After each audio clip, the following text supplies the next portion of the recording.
जो उन्होंने प्रदीप जी उठाया ये मसला कि ये बहुत आसान नहीं है और अभी वकील ही ऐसे नहीं है भारत में जो अपने लैपटॉप या अपने टैब के साथ कोर्ट्स में जाना चाहें या जाएं।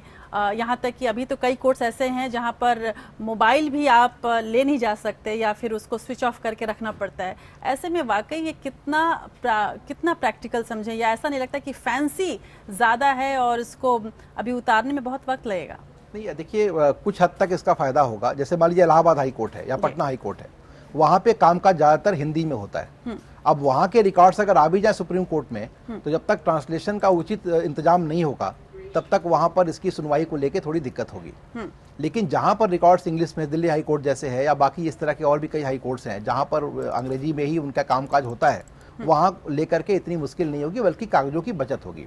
प्रधानमंत्री ने जैसा कि कहा कि देखिए 10 लीटर पानी खर्च होता है एक पेज को बनाने में और हम पानी की भी मदद कर रहे हैं और पेड़ों को भी बचा रहे हैं। बात केवल इतनी नहीं है, बात यह है कि जब तक कि इस तरह की नए जो टेक्नोलॉजी है इसका इस्तेमाल आप शुरू नहीं करेंगे तब तक आप एक जो स्पीडी जस्टिस की बात हो रही है, कम मैन पावर के साथ जो बात हो रही है, वो जरा मुश्किल हो जाता है। देखिए आप लोग, आपका चैनल ही करता है, यूके सुप्रीम कोर्ट को आप लोग रिकॉर्ड करते हैं, वहाँ की प्रोसीडिंग को दिखाते हैं। वहाँ भी आज तक डिजिटलाइज होने के बावजूद वहाँ पे टैब पे भी काम करते हैं और साथ साथ जजेस को और कोर्ट को आपको पेपर रेफरेंस भी देना पड़ता है कि सारे के सारे, बल्कि डबल इंतजाम करना पड़ जाता है कई बार। या आप एक बार तो कंप्यूटर लेके बैठते हैं, जज को बोलते हैं कि टैब नंबर 4 लाइन नंबर 6 और उसके बाद आप उनको बताते हैं कि then the main brief volume number 4 and page number 386। जी बिल्कुल। तो ये जो बताना पड़ता है ये यूके में भी अभी चल रहा है, यूएस में भी चल रहा है। तो ये दोनों सिस्टम होना चाहिए। धीरे धीरे जरूर व्यवस्था ट्रेंड हो जाएगी, क्योंकि वहां पे हमारे यहाँ नंबर बहुत बड़ा है। हमारे यहाँ ट्रायल कोर्ट में बहुत से ऐसे लोग हैं जहाँ ट्रेनिंग की जरूरत पड़ेगी।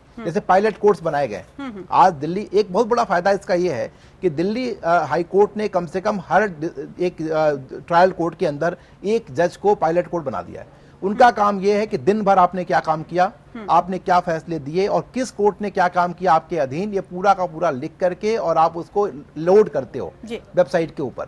तो अगर आपके बारे में जानना चाहे आपका एडमिनिस्ट्रेटिव जज या हाई कोर्ट का चीफ जस्टिस, तो उसी टाइम खोल के देख सकता है कि आज पूरे दिन आपने क्या काम किया और क्या क्या काम आपसे रह गया। ये अपने आप में एक बहुत बड़ी व्यवस्था है। रविंद्र भट्ट साहब ही उसके इंचार्ज हैं उस व्यवस्था के, और वही इसके कामकाज को देख रहे हैं। और बल्कि ये भी माना जाता है आजकल कि जो इस व्यवस्था के अंदर जो लोग पायलट कोर्ट्स हैं उनका ट्रांसफर भी उनके मर्जी के बिना नहीं होता है। तो जजेस कोई अगर परेशान भी हो, क्योंकि लेकिन उनको सीखना पड़ रहा है, क्योंकि जजेस के लिए भी सीखने का अवसर है, वकीलों के लिए भी सीखने का अवसर है, और इसके अलावा कोई चारा नहीं है। टेक्नोलॉजी से आप बहुत दिन तक भाग नहीं सकते, आपको इसको अडॉप्ट करना पड़ेगा, उसको अंगीकार करना पड़ेगा, और उसको अंगीकार किए बिना कोई भी समाज का की जो व्यवस्था है चलेगी नहीं।